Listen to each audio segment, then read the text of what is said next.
The girl left Saigon to the north because the boy was in a wheelchair. Bacgong the cold at the end of spring still forced Ngoc Han to wear 4 layers of clothes, even though the girl from Luong Duc had spent 2 winters in the north.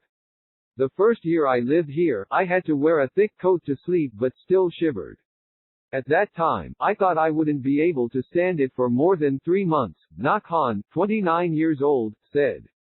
Because she loves disabled boy Le Van Ton, the girl who used to be the manager of a spa in Saigon decided to go to the north and vowed to stay in Viet Yen, Bacgong for the rest of her life to take care of him. Ngoc Han and Mr. Le Van Ton, 33 years old, met more than 5 years ago, while participating in a volunteer program to support flood victims in the central region. In addition to volunteer time, the group learns English and soft skills together.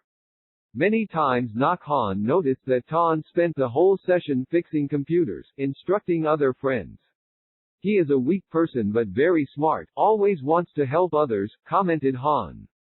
Mr. Ton was also very impressed and surprised when he saw a small volunteer carrying heavy sacks on his shoulders, walking around.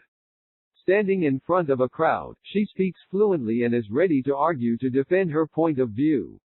In the afternoon, the guy rolls the car for a walk. Ngoc Han often comes to push the cart to help. In those sessions, the two talked about all sorts of things in life.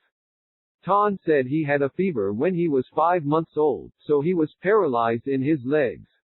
He is optimistic because he is loved by his family, supported by friends, has never been bullied, said the information technology graduate in Hanoi. Knowing that the girl from Luong Duc was orphaned at a young age, and soon became independent, he understood why she had more personality and strength than others. After that, Ngoc Han went to the north to visit Ton once. He also went to Ho Chi Minh City to meet her once. Calls and texts all night. Ton just wishes to grow wings, to fly to visit Han, to know how sad, happy and hard she is. On Tet holidays, with her parents and siblings by her side, Ton pity Han alone. And Han is also less tired after a day of work. Every time I think of Mr. Ton. Realizing that I like him a lot, I was afraid to tell anyone. Not that I was afraid of being hurt, but afraid of getting hurt by Mr. Ton, Han recalled. After many sleepless nights, she determined that Ton would be the destination of her life, and because she loved a special person, she also accepted a special challenge. Ton doesn't think so. He had had feelings for a few people before but failed because he was afraid of hurting them.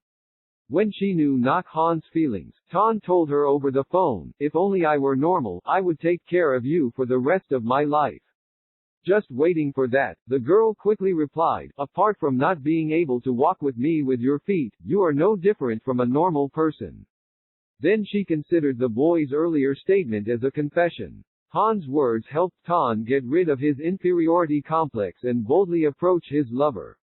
2 people pooled money to open a spa shop in Ho Chi Minh City for Ngoc Han to manage. Wait until the financial stability will return to the same house.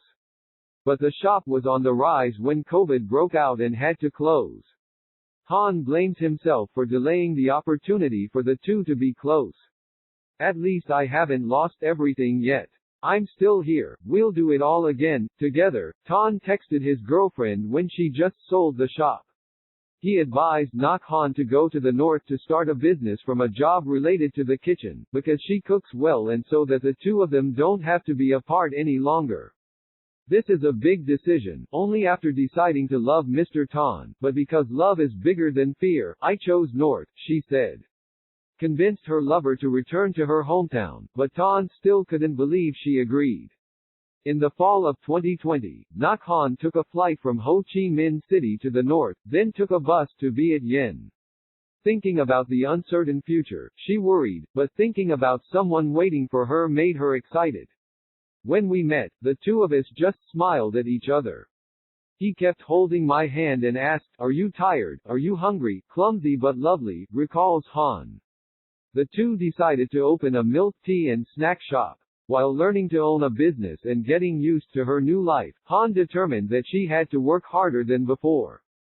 From a spa manager, she now spends her days in the kitchen, running the table, and also an electrician and plumber. Mr. Tan quit teaching English to help her open a restaurant.